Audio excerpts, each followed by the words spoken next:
So we have a coil of wire. So imagine we got a coil of wire like this. So if you look at this coil of wire, then you've got current, got current coming in here.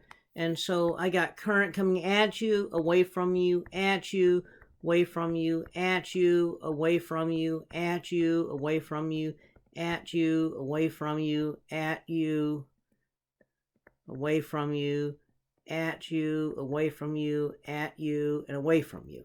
Okay, so that's just taking a cross section. So I just sliced this thing down here and looked at it. Now, current is going in here and coming out here. And so I want to know what's the magnetic field inside there. Well, right-hand rule that tells you that the magnetic field, if it's going away from you, then the magnetic field's curling that way. If it's going towards you here, then the magnetic field's curling that way. Okay, so if you look at a spot right here, magnetic field's going that way, do this. It's going that way, do this one, going that way, do that one. So you can pretty much assume that the magnetic field inside is always going to be directed downward. Okay. So what we can do is imagine the magnetic field is directed downward in there, and I'm going to use an Amperian loop. So I'm going to go straight this way, out like this, and then down again. Okay, so my Amperian loop is going to be like that.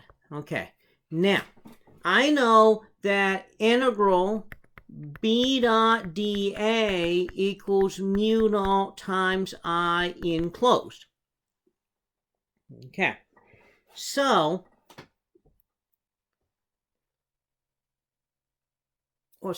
B naught ds, not dA.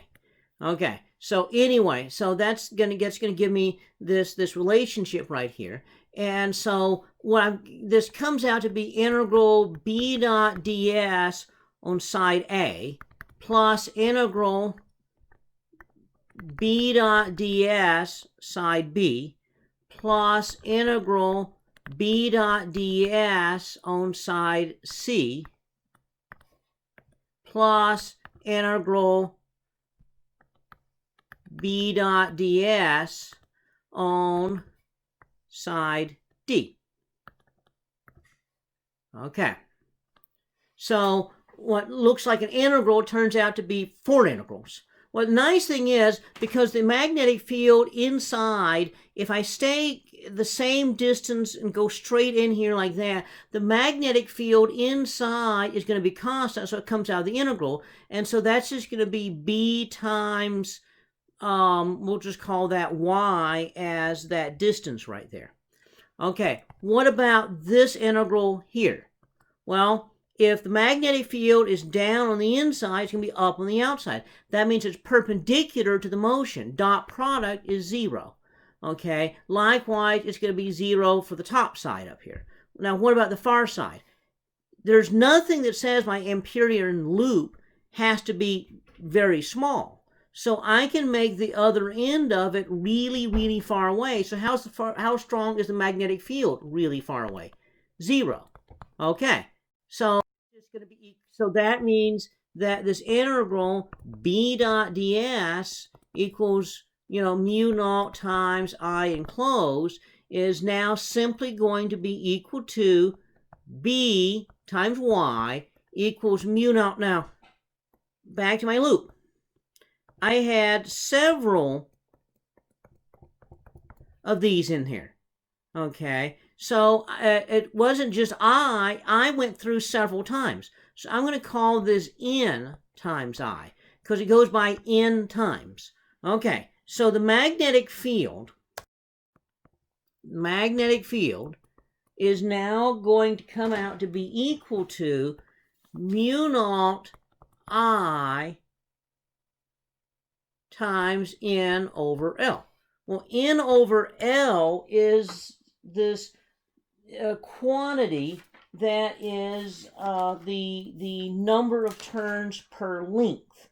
Okay, we sometimes use lowercase n for that, turns per length. So we can say that the magnetic field inside the solenoid is mu naught times I times n.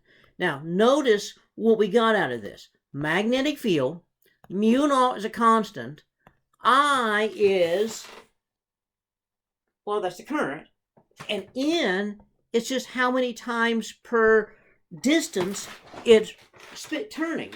So that depends, how tightly wound it is. So if your solenoid is not very tightly wound versus one that's very tightly wound, if it's more tightly wound, then the turns per length is bigger, okay, and so the magnetic field is stronger. If it's more evenly spaced or more widely spaced, the turns per length is smaller, and so the magnetic field is weaker. So the little n is just the geometry of the thing. Now, notice it didn't matter where in here you are. That suggests the magnetic field is constant everywhere inside the solenoid. So this would be how you would create, for example, a constant magnetic field, is using this sort of arrangement.